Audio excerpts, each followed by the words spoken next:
Recording studio Saharsa. DJ ओम शंकर परसा खरभिंडा।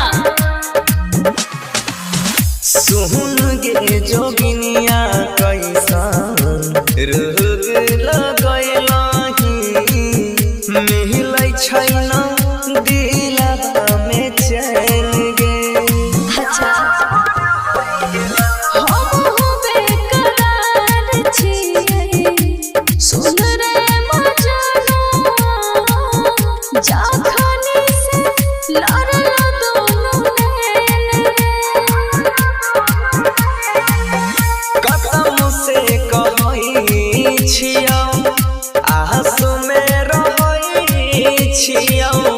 देखत देखत अखिया सोई गेला पगल हरे प्यार होई गेलो पगली के प्यार होई गेला।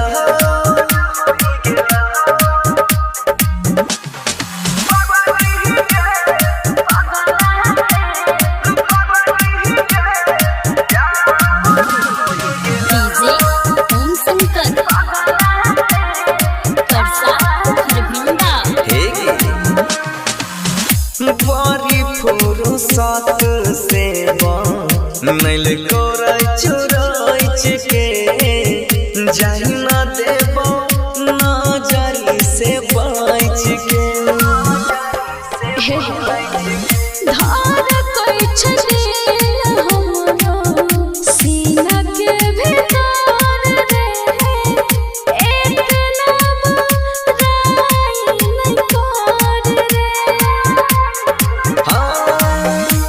कहै छौ सीधर सोनू सुजीत गे खुशी से दिलवा रोई गेला।